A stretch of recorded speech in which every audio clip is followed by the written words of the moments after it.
Hi, everyone. This is Jonah Anderson, and I am presenting to you my session for the 90 days of DevOps. And today, our session is about my own story and developer's journey to the DevOps. And I called it the DevOps because the DevOps is an interesting world to get into, and you will find it out when I go along with this presentation. And this presentation or session is a session that hopefully will inspire you. And this is based on my personal journey and what I do today. So before I present myself, I want to start by sharing with you this loop. And I called it the dev seniority loop in the IT industry. And the first time I came up with this loop was not actually when I was debugging loop problems, but I was actually uh, thinking about this idea of a seniority loop when I was preparing for a presentation about mentorship in conference, .NET conference here in Sweden. It's called .NET conference, Örebro conference, they call it. And I had a chance to present about the value of community, knowledge sharing, and also mentorship. And part of that idea that I had in the talk that I shared to other developers like me was this loop. And I called it the seniority loop in the IT industry. And this is how I describe it. In the loop, there are different parts of it. And what you can see here is the company that we work for, the typical IT company that we have. And then we have junior developers that are newly hired. And then we also have senior developers. So in this loop, we have companies hiring developers, and they can be juniors and seniors.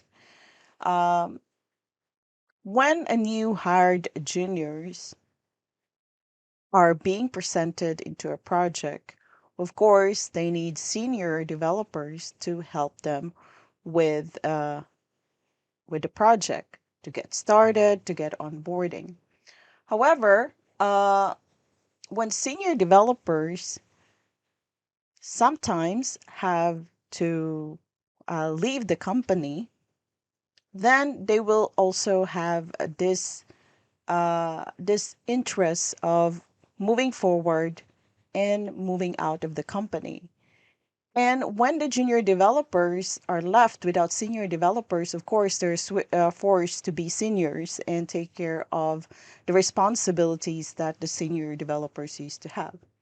And what am I really trying to point out here in this loop is that, in my perspective, in my experience, I do see a challenge in many IT companies or IT industry today where we still have this label of dev, seniority, junior, senior in our in some organizations or how our teams are designed. And there's this dilemma of loop between these different categories, which makes it harder for IT companies to sustain employees, sustain developers, or engineers that are really good in what they do. And then the purpose that I have here is to define or to highlight that this forever looped between juniors and seniors is not just something that I have observed, but I believe this is something that many companies are having challenges with. And of course, we are not just talking about developers in different levels, in different teams. We're also having this unclarity between teams of what really DevOps is. And since this community learning that we're doing for 90 days of DevOps is about DevOps, I'm sharing this with you based on my experience that there's a lot of confusion about what it is. For example, DevOps, if you have this title as DevOps engineer, some of the teams or team members expect you to be only working on operations, IT stuff. You don't have any background of development, and you're expected to do just release management and doing the CI/CD pipelines and whatever is the expectation. They expect also that when you're working with DevOps, it is a title, but actually it's not. I will explain later on. Even though I am titled as a DevOps engineer or cloud DevOps engineer in my project, DevOps is not really a position or a career title. Many has confused it with that. It is actually a practice. However, regardless of whatever the title that we are labeling this people working with DevOps itself actually is us, the people working in the team, and DevOps is a framework of the way we work. And when we label these things, there will be a cause of separation of because of the responsibilities, of course, it needs to be defined. But when we're doing this separation of dev and ops, there's actually a challenge there. But the intention of the framework, DevOps framework, is for everyone to collaborate within the team.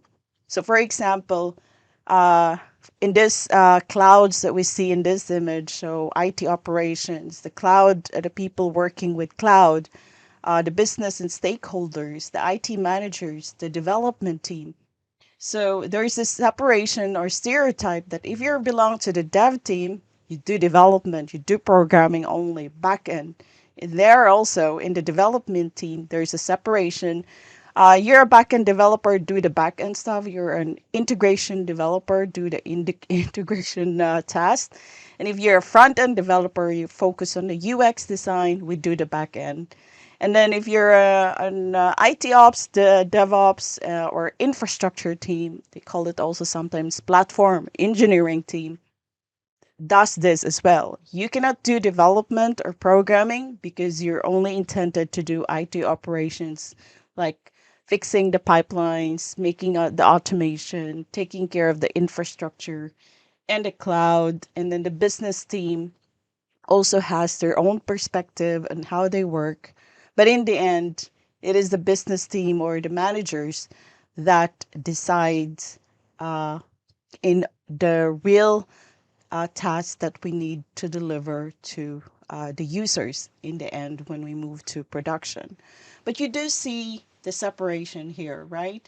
So this clouds of different career roles and team segregation is almost like our how we segregate our trash and all the things that we have at home. Like for example, we segregate the non-biodegradable, the plastic, the cans, and things that we need to do to follow the rules. It's just like when we are in the IT organization, there's sometimes hierarchy that you have to follow the labeling of different teams, while the real meaning of DevOps actually is to collaborate.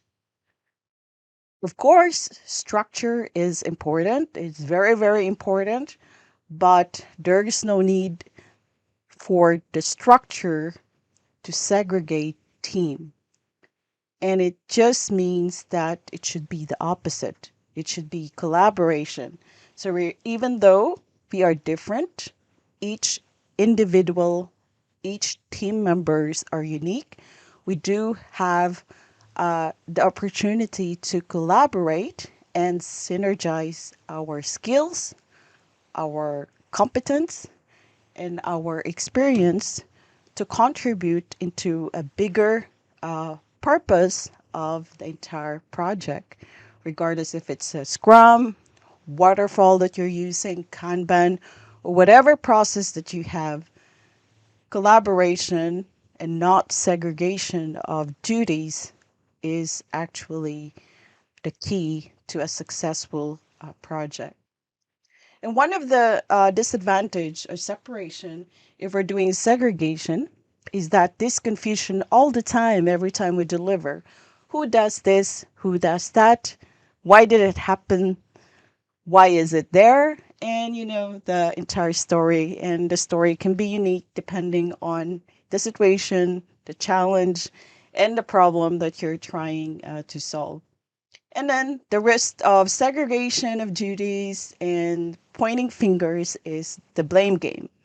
So blaming things to the DevOps team because they made probably a mistake, a human error in an automation is a risk also if there's this gap of communication between the team members, developers, the business leaders, and everyone that are involved in the team.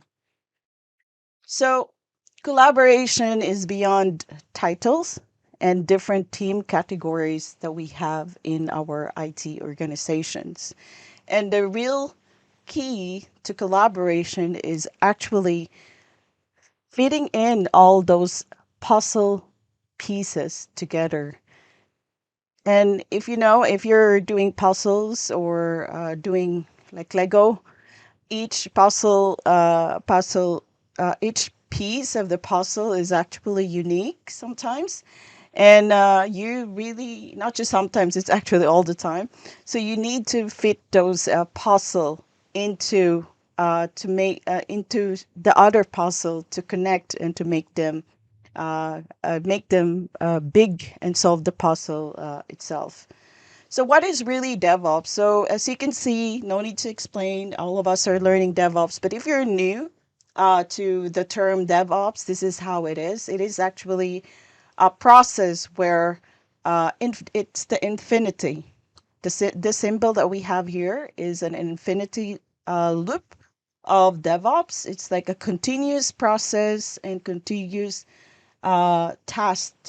So, for example, from the code to building and test to deployment to deployment to operations, monitoring, and to continuous feedback, it should be that way. So if you take a look at the code, it's developers. There are different team members that are involved into this process, which if you take a look in this picture, it actually means collaboration.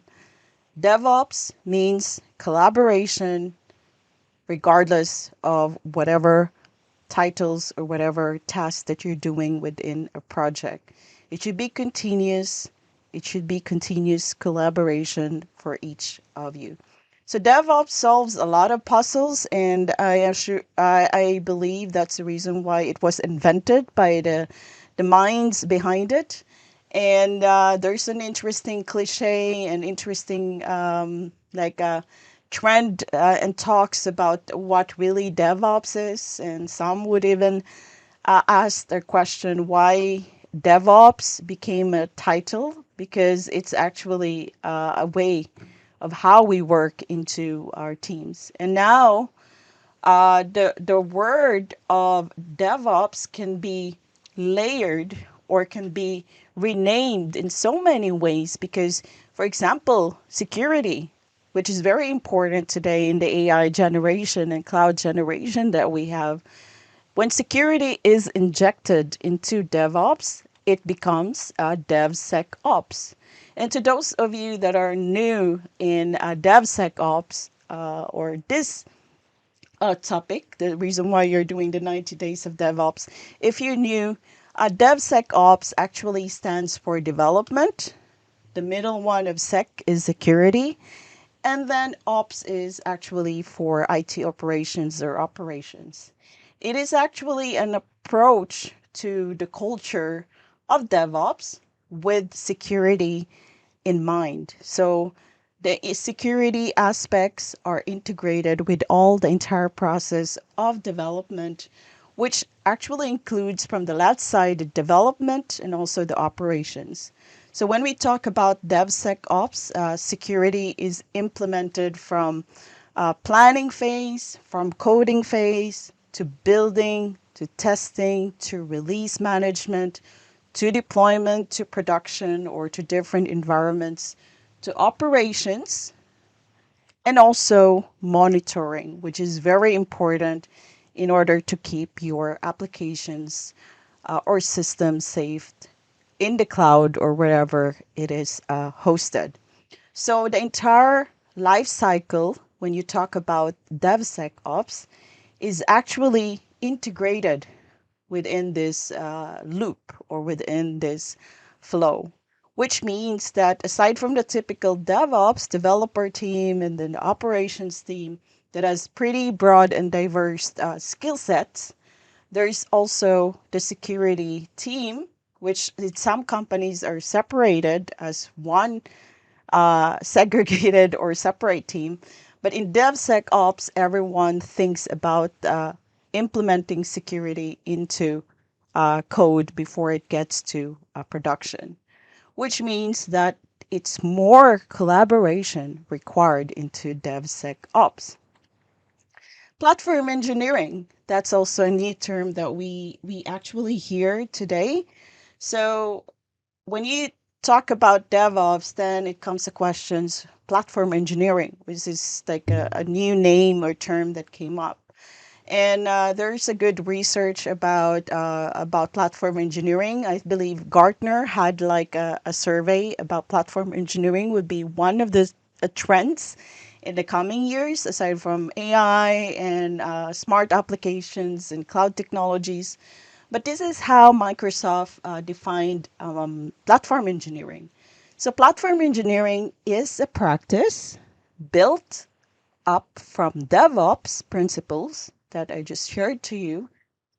It seeks to improve each development team's security, DevSecOps, compliance, cost, time to business value, and improve developer experiences and self-service within a secure governed framework. It is both product-based mindset shift and a set of tools and systems to support it. So when I read about this, I think about the things that I do in my project. I am doing development. I am doing DevOps. I'm doing automation. I'm coding infrastructure as code. I'm developing and coding for Azure, which is a cloud platform. I'm helping the customers and the developers and the business leaders in finding the solution for the projects. So I believe that I can also be called platform engineers, right? But then it's just labeling in my perspective. So, what is it really in reality? For me, that's working as one in real life. I mean, if I'm labeled as DevOps engineer, does it mean I'm not doing platform engineering? Does it mean that I'm behind? What is it really in action? So I'm going to tell you about my story and how it all started. How did I become a DevOps engineer slash cloud engineer, whatever titles that we can come up into one, and how and why I did transition to that, and why I'm talking to you right now and motivating you that it's a good thing.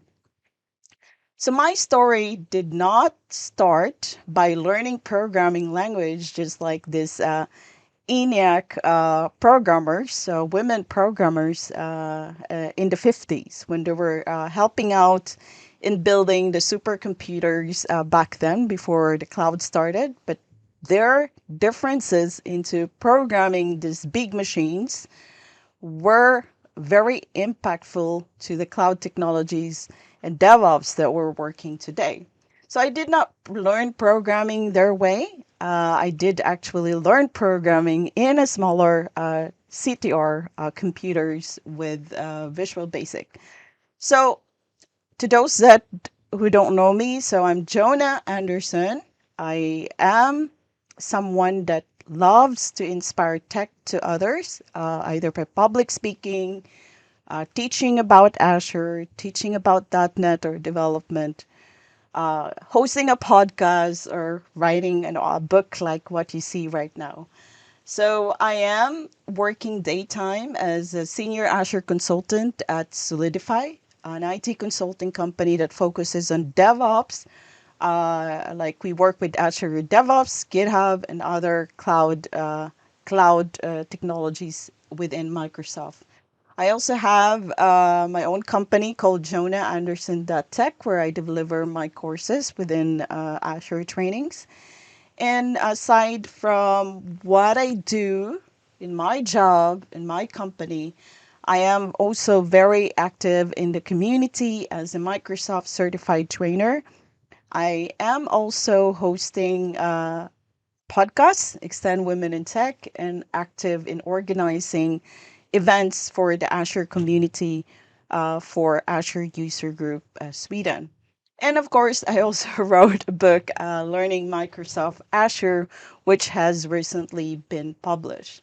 And all these achievements is actually the result of my passion to inspire tech, as you can see that I put in on my tagline. So I'm when I'm not working, I'm actually working remotely. Sometimes you will see me traveling in different countries or different places to speak and share my knowledge about DevOps, Azure, and technologies that I'm working with. So from kids to women in tech to architects to developers, I'm there to share one.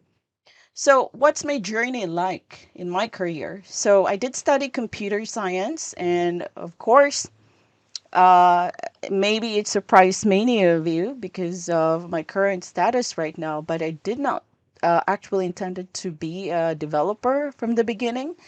I wanted to be a civil engineer, but I do have the passion to build things already back then, where I grew up, which is in the Philippines. My first non IT jobs were non programming at all or non DevOps at all. So I worked as a travel consultant, SEO consultant, I worked as a freelance writer, I worked as a tech support, helping people with their technical problems on the phone. And then slowly, when I moved to Sweden, I realized that I really wanted to continue my passion into system development. So, right now, for the past 8, 9 years, I've been working as an IT consultant with focus on .NET development and development with Azure in the cloud. And I also used to teach kids programming and was a programming coach, which led me actually to be passionate in sharing knowledge and what I do. And I also, on the side, became a published author or writer of one of the uh, important topics that we can learn in terms of cloud development. So that's my story. So, without thinking about the other non IT jobs that I did, I worked as a developer. I also have a focus on DevSecOps, which is very important, especially if you're doing cloud development. And also a lot of focus on Microsoft technologies, especially on the cloud Microsoft Azure platform. So a multi-skilled developer working in modern DevOps in a cloud and AI era, how does it look like for me? What did I learn? Are the lessons that I learned working as one for the past years might be helpful to you as well, who's still starting or might be already in the path, but some of you maybe are still beginning in their journey and don't know where to go or still confused what DevOps really mean. Do you want to be a developer? Do you want to work with cloud? Or do you want to work with DevOps? So there are benefits that I hope to share with you. So based on my experience working both in development, DevOps, DevSecOps, and cloud development as a cloud administrator, architect, and all of those titles, I get to mix between these different layers and different titles and different worlds. But I do think it is very fun and very worthwhile experience for me, which led me to share this with you today. So I came up with some seven lessons that I thought you would like to know. So the first one, when you're working with, uh, when you caught in between the dev team and working with DevOps and cloud, you get to learn what I call CLCD. So not CICD, but CLCD, something that I just like came up. That's my creative brain in action when I created this initials. Maybe I'm not the first one, but I called it CLCD, which means continuous learning and continuous development. And I do believe in lifelong learning, both in our career and also in personal life. And when you transition from just coding to cloud and DevOps, you actually learn a lot of things, a lot of opportunities for different tools. And there's a quote by Mahatma Gandhi that I really like. It says, "Live as if you were to die tomorrow and learn as if you were to live forever." And I really like this quote because it motivates you to keep learning, keep learning. And I love learning. I mean, I started going to school when I was like 7 years old, and since then I'm still learning all the time. Of course, every details of what I learned maybe is not applicable all the time, but those experiences from the learning actually help us. And when you do transition from development to DevOps or different kind of career roles, it actually help you grow. And we like growing. I'm a type of person that loves growing, actually. If I do the same stuff for many years, I will be actually very bored. So learning new things kicks off my brain, kicks off my creativity, and it kicks off how I solve my problems. It helps me improve. And then the next one that I learned is seeing the big picture to understand.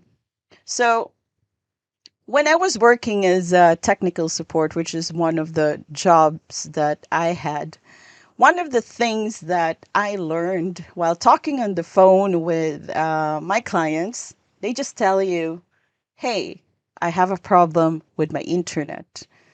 And then when you're a troubleshooter, even though back then I wasn't solving programming or debugging problems, you only have one problem: solve the technical problem of the caller, your customer. And when they call you and just tell you, "I have an internet problem, I need to get online soon as possible, I need your help," you as a person that are being asked for help need to do something. And one of the skills that I learned into technical support or helping others on the phone without seeing them in person was actually asking the details, asking the right questions to see the big picture of the situation so that I can help them with their specific problem. So asking the right questions is good in understanding the big picture or seeing the big picture and seeing the broader perspective. However, when you relate it back into development, when you transition or you work with both worlds, development and DevOps and cloud, you actually get to understand a different perspective. You're not just stuck in the development, but you also get to see the DevOps, the infrastructure, and the cloud side. And when you understand that, you actually get to improve your skills in building and developing things in uh, the function level, in the logical level. So when you turn or you are in between these worlds, you get to learn a lot, and it helps you solve and understand things when you see the bigger picture. As a developer, of course, we solve problems, but I actually solve problems better and faster and more creatively when I collaborate with other teams, when I try to understand the bigger picture that I'm trying to build or to solve. The third one is zooming into to solve problems better. Just like what I said, when you see the big picture, you understand everything in different perspective from the IT ops, from the development, from the business perspective. You get to solve your problems better because ideas come up, you understand better, there's less miscommunication, there's more synergy and synchronization between what needs to be done and what is actually to be done. Then the way you solve problems logically and programmatically is actually getting better.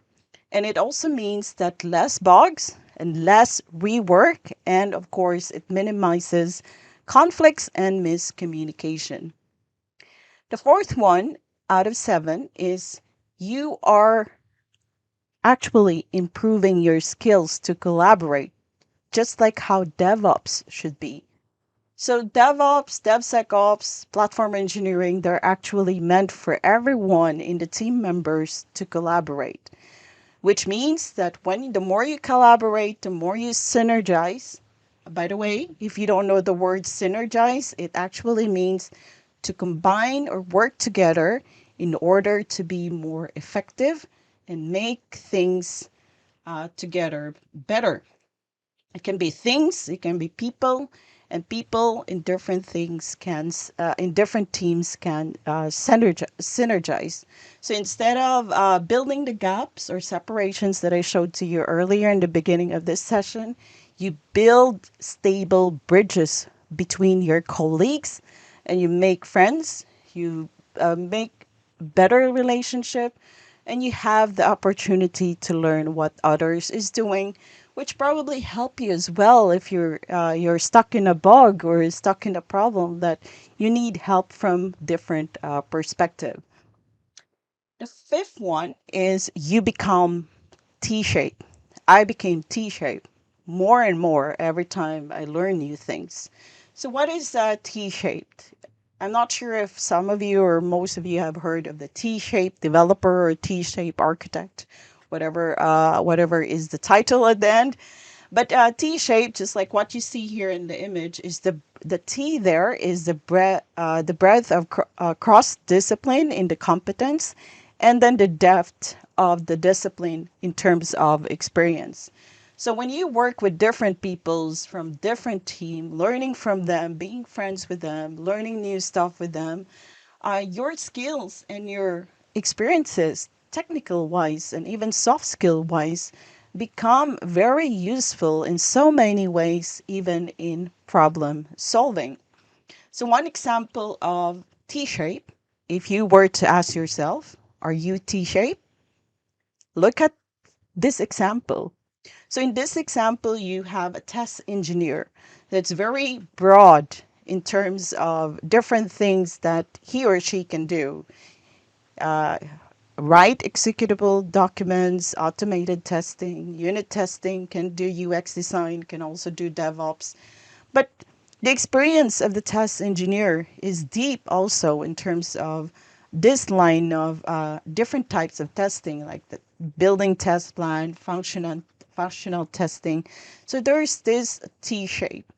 So T shape is having developers that are having deep understanding of one area of his or her expertise, but at the same time, a broad understanding on other related areas. So you can be a developer like me, but I have a very broad competence and knowledge and experience as well with other parts like unit testing, DevOps, a bit of UX, front end development, which makes it easier for us, especially for me that's working as a consultant, to adopt into different types of projects and adopt and understand others who are also in different positions or career roles.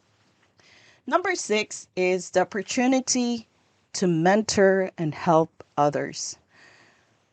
Outside work, I'm very active and passionate about sharing knowledge or helping friends or anybody, juniors that needs help, especially those that are still beginning in their journey.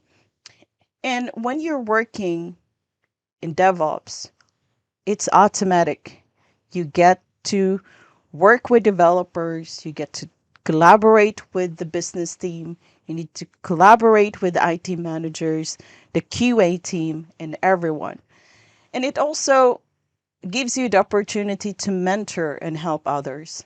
So for my case, for example, I am the lead cloud DevOps engineer, and I kind of act like a tech lead, which means that there are other DevOps engineer are under me in my team that I mentor, that I help because they need to learn. You need to learn and help with the project. So the more you work and collaborate with different teams, you get to learn them, and you also have the opportunity to mentor and help, which actually is beneficial in so many ways. Your side as a mentor and the junior ones that you're helping within the project. If it all goes well between you and your mentee within the team, then it means there's a progress and it will help your dev project improved and deliver it properly. Last, the seventh that I learned is that you grow. I'm a gardener, so even though we have a short summer here in Sweden, I love gardening. So I plant from seeds and then see them grow late summer and harvest them. It's the same mindset, growth mindset that you get as well when you're working as a DevOps or a developer in this field. So you change your attitude in the way you communicate and collaborate with others that has a different perspective probably than yourself. You also get to improve how you take action, how you handle your behavior. And when you're getting better at that, you actually grow and you become very successful in what I do. And I myself can resonate to that. So I learn a lot. Of course, it's not always perfect, but you get to have this different kind of mindset as long as you keep your mindset positive, of course. So, what are my top 7 lessons learned in DevOps? Number one, to summarize, you learn CLCD, which means continuous learning and continuous development. You get to see the big picture to understand the broader perspective. You zoom you zoom in into details after you understand the big picture so you solve better problems. You get to collaborate and synergize with your colleagues and other team members.